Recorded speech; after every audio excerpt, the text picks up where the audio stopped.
본인의 가장 큰 강점, 경쟁력은 뭐라고 생각하십니까? 업무 중에 상사의 부당한 지시를 받게 된다면 어떻게 대처하시겠습니까?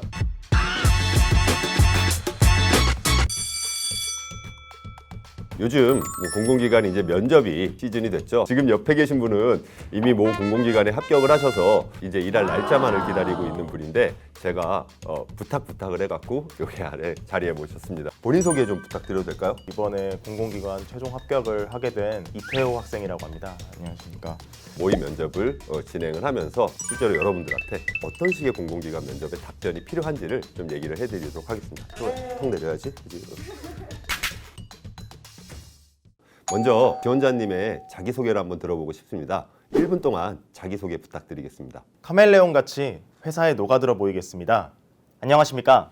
저는 회사의 일원이 되기 위한 두 가지 강점을 가지고 있습니다. 이를 보여드리고자 합니다.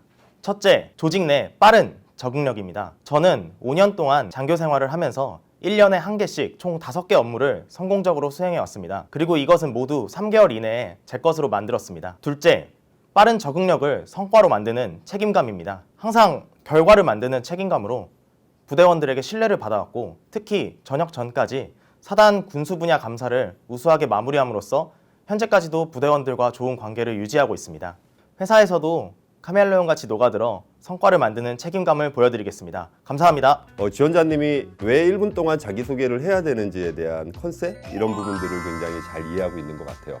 많은 분들이 오해하고 있는 것들인데 자기를 소개한다는 것은 이 회사에서 일하고 싶은 나를 소개하는 과정이거든요. 그래서 이 회사에서 일하고 싶은 내가 가져야 될 어떤 역량, 그 다음에 업무에 필요한 무언가들을 조금 잘 믹싱했던 부분들이 굉장히 좋았던 것 같아요. 또 지원자님의 경력이 굉장히 한정적일 수밖에 없었는데 그 경력이 한정적인 부분에서 최대한 내가 어필하고자 하는 적응력이나 아니면 책임감 이런 것들을 조금 더 설득력 있게 스토리와 연계를 해서 어필하는 과정들은 굉장히 좋지 않았나라는 생각이 듭니다. 다만 조금 아쉬웠던 부분들은 이런 1분 자기소개는 지금 여기 계신 분이야 뭐 합격을 하셨으니까는 크게 문제가 될 건 없겠지만 이 정도의 퀄리티로 얘기를 하지 못할 경우에는 카멜레온이라는 단어만 들릴 수가 있어요. 내가 강조를 하고자 하는 부분이 사실은 카멜레온 같은 무언가가 있는데 그 부분이 제대로 들리지 않고 넘어가는 케이스들이 분명히 발생을 할 수 있거든요. 그래서 이런 자기소개를 내가 써먹으려면 굉장히 부단한 연습을 통해 갖고 자연스럽게 이런 것들을 끌어낼 수가 있어야 되는 그런 과정이 필요하지 않나라는 생각이 듭니다. 그래서 합격할 만하네.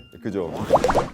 지원자님이 업무를 수행하는 데 있어서 본인의 가장 큰 강점? 경쟁력은 뭐라고 생각하십니까? 저만의 차별화된 강점은 단계적 행정 업무를 통해서 예산 확보 같은 그런 프로세스 등에 최적화되어 있다는 것이 저의 장점이라고 생각을 합니다. 장교 복무 시절 당시에 부대 개편이라는 프로젝트를 했었는데요. 그 당시에 이제 저는 대대에 있었고 상급 제대인 이제 사단 그리고 육군 본부를 거쳐가면서 공사 예산을 확보하고 이를 부대에 적용하는 그런 업무를 했었습니다. 단계적으로 올라갈 때마다 여러 가지 사람들의 니즈와 그런 커뮤니케이션들이 필요했고 그것들을 이제 논리적인 공문서를 통해서 녹여내는 그런 연습들을 많이 했었습니다. 공공기관에서도 예산 확보라는 것은 꼭 필요한 과정이기 때문에 좋은 강점으로 활용될 수 있을 거라고 생각했습니다. 만약에 이러한 답변을 하게 된다면은 연계되는 질문이 있어요. 실제로 그런 상급부대에 문서를 제출할 때 가장 유의해서는 어떤 포인트들, 요점들이 뭐가 있었고 예산의 타당성을 확보하는 과정에서 가장 중요하게 여겼던 것들이 어떤 것들이 있었고 그다음에 상하급 부대의 문서는 어떤 차이들이 있었고 꼬리 질문이 들어가게 되면은 염두를 해뒀다가 또 그런 것들을 답변을 해주게 되면은 면접관과 자연스러운 커뮤니케이션이 일어나면서 훨씬 더 좋은 면접의 점수를 받을 수가 있을 것 같습니다.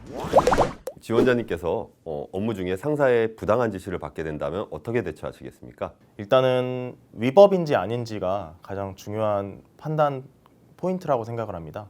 위법이라고 한다면은 사내 규정에 따라서 이제 절차를 밟을 것이고 위법이 아니라고 한다면은 제가 부당하다고 생각하는 것이지 실제로는 부당하지 않을 수 있다고 생각을 합니다. 군대 장교 생활을 했을 때 이제 제가 하급자였을 때는 부당하다고 생각했던 것들이 계급이 올라가고 보니까 이게 부당하지 않았던 사실을 알게 된 경우들이 몇 가지 있었습니다.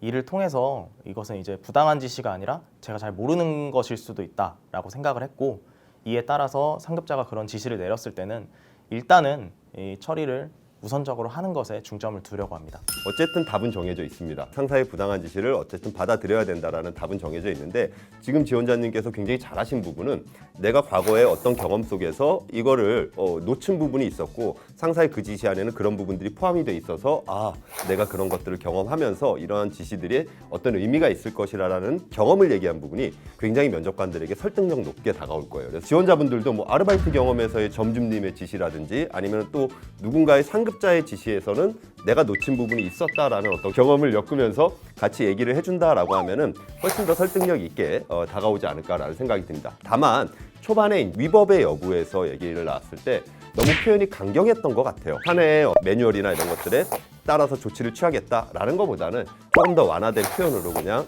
실제로 그런 것들이 위법이라고 판단이 됐을 경우에는 상사분께 조심스럽게 말씀드리고 정중하게 거절하겠습니다라는 정도의 어떤 조금 누그러진 표현이 이런 것들 다 인성 면접에서 오는데 너무 세게 다가오면 부담스럽잖아요. 그러니까 조금 더 부드럽게 얘기를 해주면 좋지 않을까라는 생각이 듭니다.